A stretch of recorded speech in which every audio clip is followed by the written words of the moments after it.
똑똑똑 문 두드리는 소리가 들렸습니다. 급하고 약하고 절박한 소리였습니다. 저는 벌떡 일어났습니다. 경찰 본능이라는 것이 있습니다. 어떤 소리가 평범한 것인지 위급한 것인지 구분하는 능력 말입니다. 현관으로 달려가 문을 열었습니다. 엄마, 딸 민지가 문 앞에 쓰러져 있었습니다. 아니, 무릎을 꿇은 채 문에 기대어 있었습니다. 복도 형광등 불빛이 민지의 얼굴을 비쳤습니다. 저는 숨이 멎었습니다.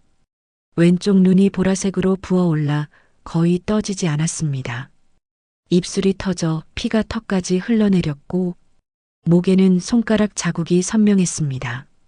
평소 깔끔하게 입던 베이지색 코트는 찢어져 있었습니다. 그날은 밤 10시가 다 되어 퇴근한 날이었습니다. 저는 소파에 몸을 기댄 채 눈을 감고 있었죠. 여성 청소년과 경위로 일한 지 25년, 저의 퇴근 시간은 항상 일정하지 않습니다. 오늘도 긴 하루였습니다. 그때 문 두드리는 소리가 들렸습니다. 민지야. 저는 재빨리 딸을 끌어안았습니다.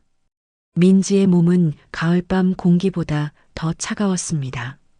얼마나 오래 복도에 있었던 걸까요? 거실로 데려가는 동안 민지는 계속 흐느꼈습니다. 미안해요, 엄마. 늦은 시간에 찾아와서. 됐어. 말하지 마. 소파에 눕히려는 순간 민지가 배를 움켜쥐고 비명을 질렀습니다. 저는 조심스럽게 민지의 니트를 걷어 올렸습니다. 그 순간 손이 멈췄습니다. 민지의 하얀 배에 주먹만한 보라색 멍이 있었습니다. 옆구리에도 등에도 팔뚝에도 멍이 있었습니다. 한 번 맞은 것이 아니었습니다. 여러 번 잔인하게 맞은 흔적이었습니다.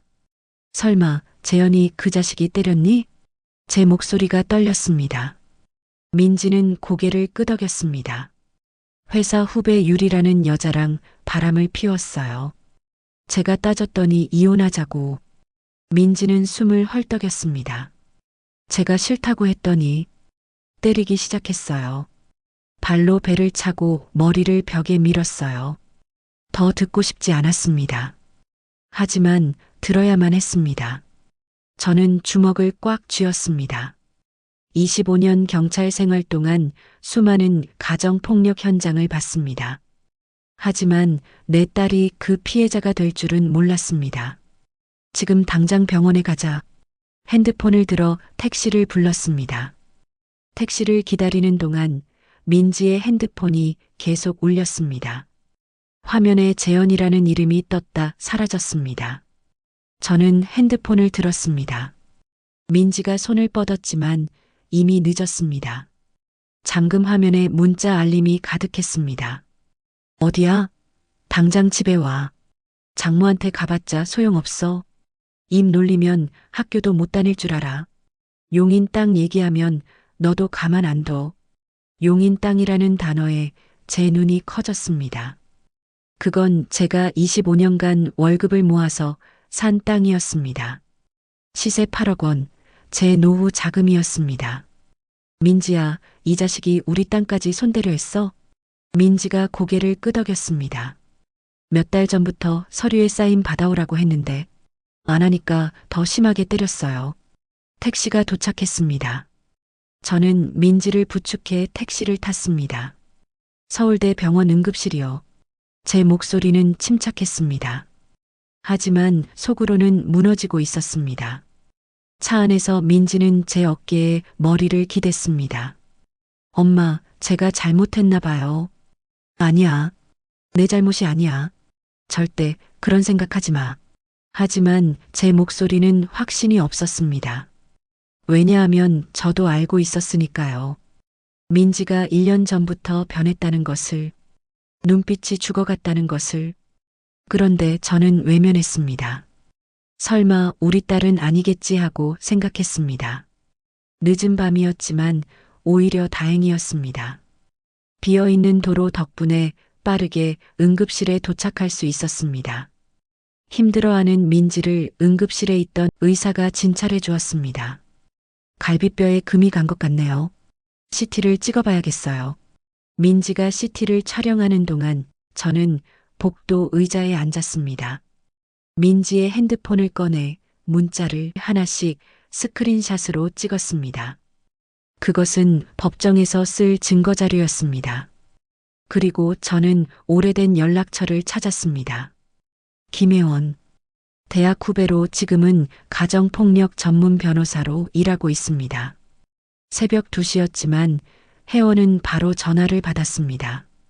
혜원아, 나 수진이. 선배님 무슨 일이세요? 내 딸 민지가 남편한테 맞았어. 지금 병원이야. 변호 좀 해줘. 제발 부탁해. 알겠습니다. 내일 아침 9시에 사무실로 오세요. 증거자료 전부 챙겨오시고요. 전화를 끊었습니다. 저는 고개를 들어 천장을 바라봤습니다. 형광등이 눈부셨습니다. 20년 전이 떠올랐습니다. 제 전 남편도 저를 때렸습니다. 3번째 맞았을 때 저는 경찰서에 신고하려고 했지만 결국 참았습니다. 경찰인 제가 남편에게 맞는다는 것이 부끄러웠습니다. 이번엔 참지 않을 거야. 절대로. 저는 혼잣말로 중얼거렸습니다. 다음 날 아침 저는 경찰서에 출근했습니다. 민지는 제 집에 두고 왔습니다. 초등학교 교사인 딸은 얼굴에 멍이 심해서 학교에 갈 수 없는 상태였습니다. 책상에 앉자마자 후배 형사가 다가왔습니다. 경위님, 이거. 후배가 내민 서류를 받았습니다. 고소장이었습니다. 고소인은 박재현, 피고소인은 강수진. 죄목은 명예훼손과 협박이었습니다. 저는 허탈하게 웃었습니다. 고소장 내용은 이랬습니다. 장모 강수진은 제가 본인의 딸을 폭행했다는 거짓 주장으로 저의 명예를 훼손하고 있습니다. 또한 경찰 신분을 이용해 저를 협박하고 있습니다. 더 충격적인 것은 첨부 서류였습니다. 민지가 정신과 치료를 받았다는 진단서였습니다. 조현병 의심, 망상 증세 있음이라고 적혀 있었습니다. 이게 뭐야? 완전히 조작된 것이었습니다. 경위님, 어떻게 하실 거예요? 대응 고소 들어가야지. 당연히.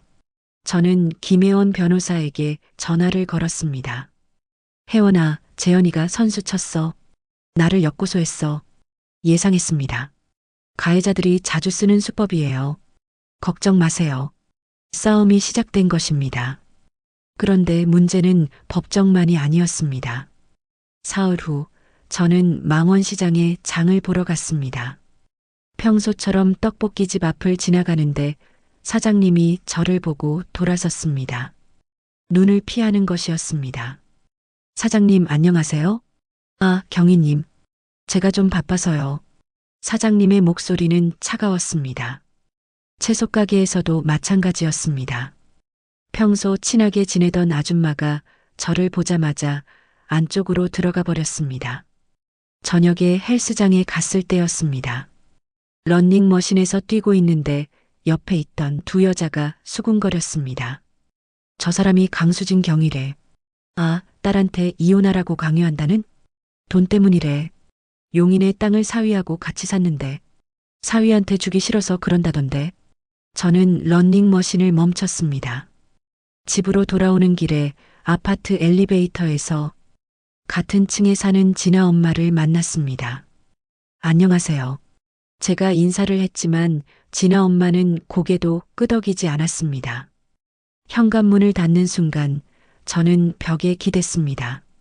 사위 재현이 소문을 퍼뜨리고 있었습니다.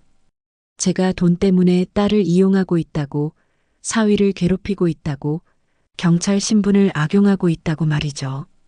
거실로 들어갔습니다. 민지가 소파에 기대어 있었습니다. 텔레비전이 켜져 있었지만 민지는 보고 있지 않았습니다. 천장만 바라보고 있었습니다. 민지야, 저녁 먹었어? 못 먹었어요. 저는 민지 옆에 앉았습니다. 딸의 얼굴에서 멍은 조금 빠졌지만 눈빛은 더 죽어 있었습니다. 엄마, 그냥 포기할까요?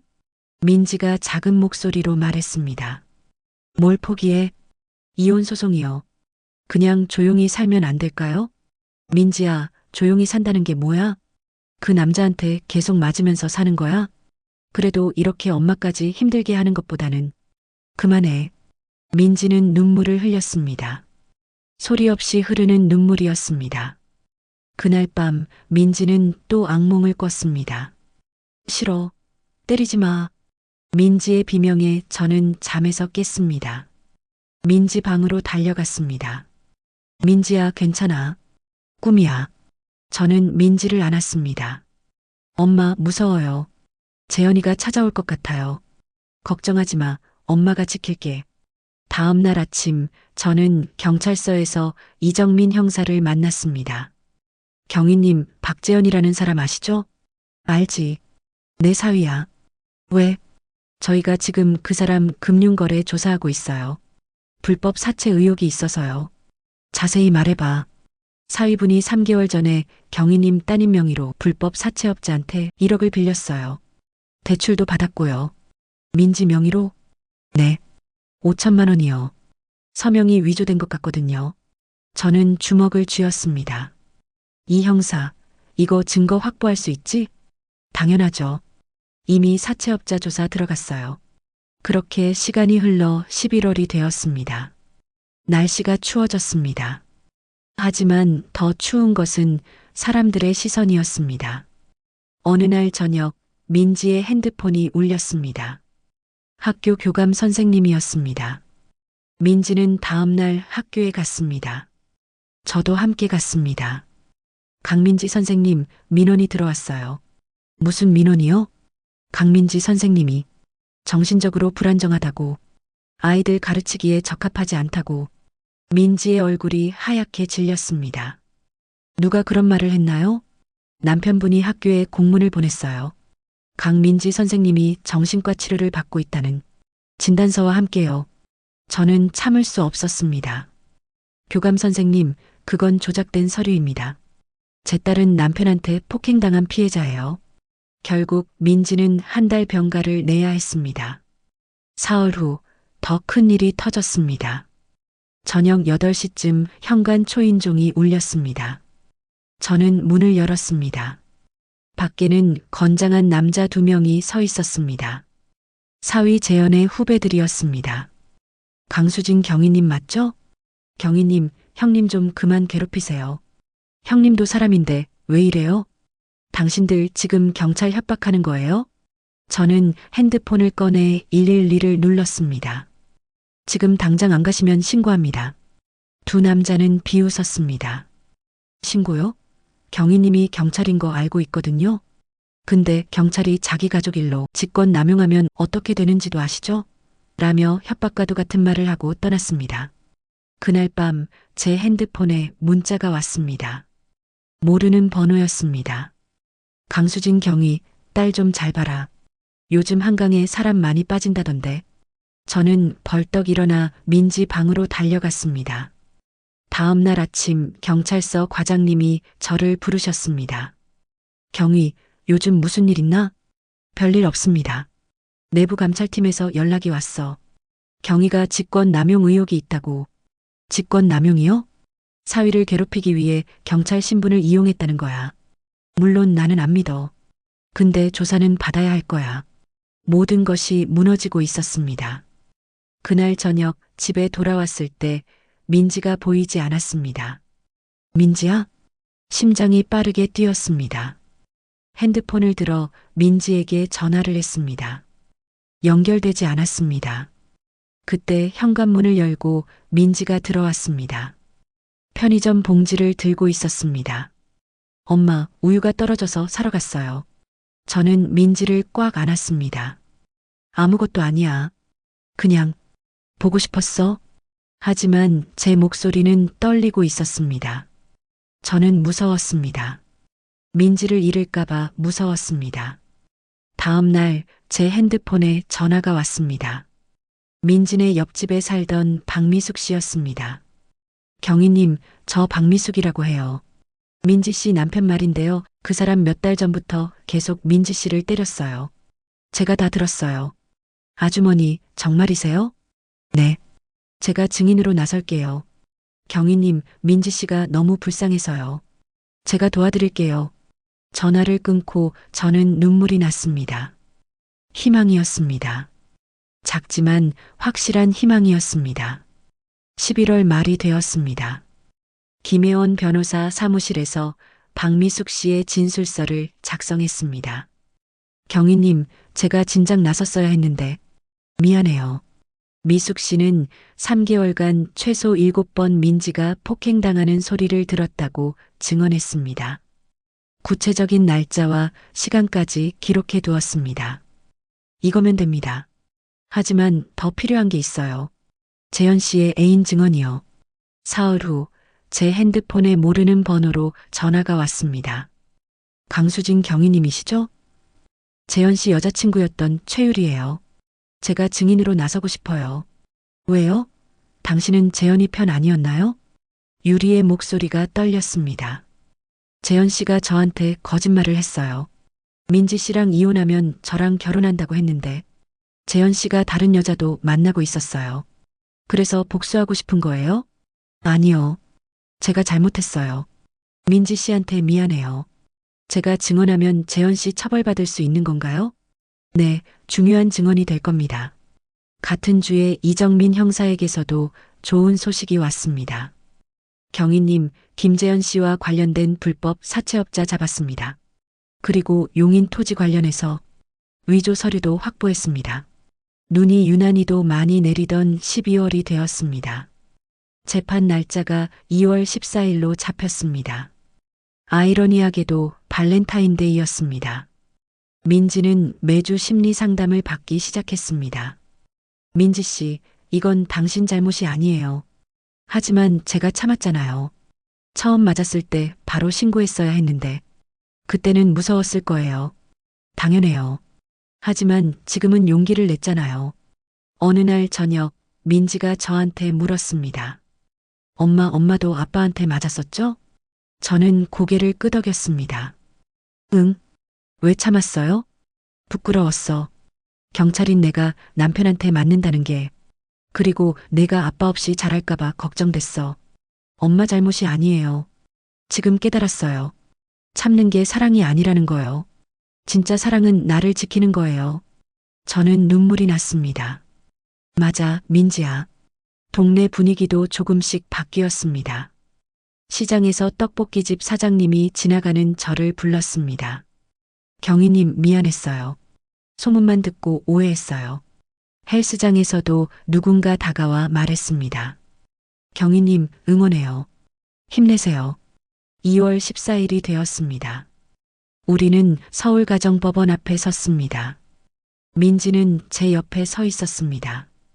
딸의 손이 떨리고 있었습니다. 괜찮아? 네, 엄마.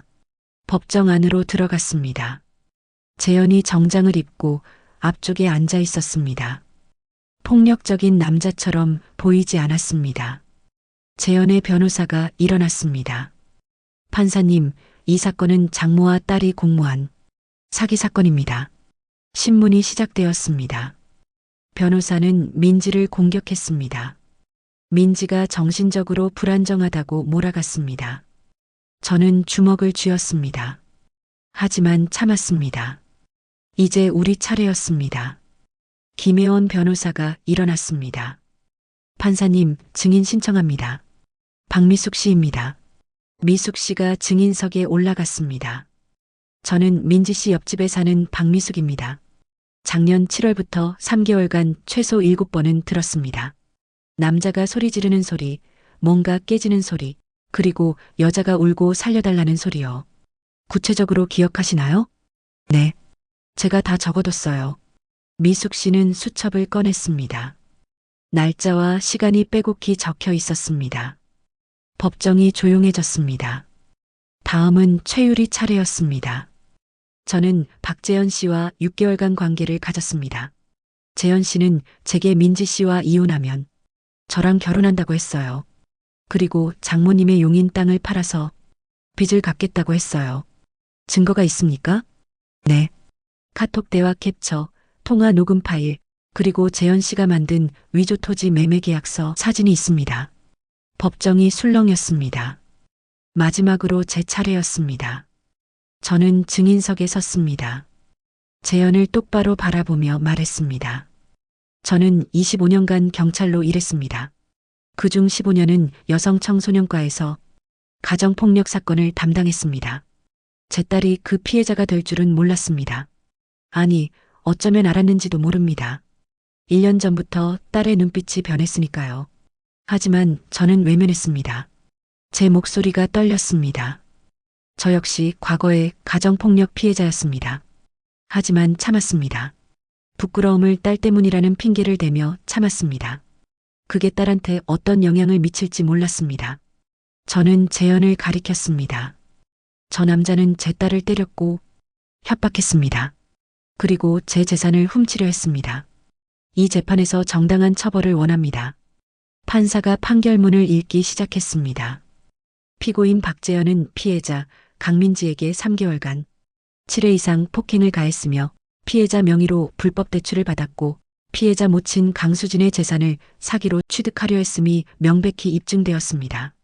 따라서 본 재판은 피고인에게 징역 3년을 선고합니다. 또한 피해자에 대한 접근금지 명령 5년을 명합니다. 망치 소리가 울렸습니다. 저는 민지를 안았습니다.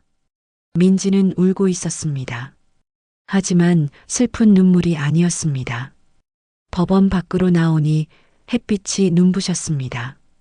엄마, 끝났어요. 응, 끝났어. 그로부터 3개월이 지났습니다. 장미꽃이 피는 5월이 되었습니다. 민지는 아이들이 반겨주는 학교로 돌아갔습니다. 선생님, 보고 싶었어요. 민지는 웃었습니다. 예전에 그 밝은 웃음이었습니다. 저는 여성인권단체에서 강연을 시작했습니다. 침묵은 폭력을 키웁니다. 용기를 내세요. 당신은 혼자가 아닙니다. 강연이 끝나면 많은 여성들이 저한테 다가왔습니다. 경희님 이야기 듣고 용기 났어요. 저도 신고할게요. 어느 주말 민지와 저는 한강에 갔습니다. 엄마, 저 다음 달에 새 집으로 이사해요. 벌써? 아직 엄마랑 더 살아도 되는데. 괜찮아요. 저 이제 혼자서도 괜찮아요. 하지만 주말마다 엄마한테 올게요. 엄마가 해주는 밥 먹고 싶어요. 해주실 거죠? 그럼 당연하지. 우리는 한강을 따라 걸었습니다. 5월의 바람은 따뜻했습니다. 엄마 고마워요. 엄마가 포기하지 않아서 제가 다시 살 수 있었어요. 아니야. 내가 용기를 낸 거야. 민지가 제 손을 잡았습니다. 저는 딸을 바라봤습니다. 민지의 눈빛은 살아있었습니다. 그날 저녁 집에 돌아와 저는 베란다에서 커피를 마셨습니다. 이번에는 따뜻한 커피였습니다. 후배 형사에게서 핸드폰 문자가 왔습니다. 경희님, 오늘 가정폭력 피해자분이 고소하기로 했대요. 경희님 이야기 듣고 용기 냈다고 하네요. 저는 미소 지었습니다. 우리의 이야기가 누군가에게 희망이 되고 있었습니다. 밤하늘을 올려다보니 별이 빛나고 있었습니다. 정의는 느렸고 고통스러웠습니다. 하지만 결국 도착했습니다. 그리고 그 정의는 우리에게 다시 웃을 수 있는 힘을 줬습니다.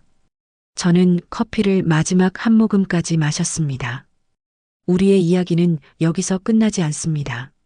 누군가의 희망이 되기 위해 저는 계속 목소리를 낼 것입니다.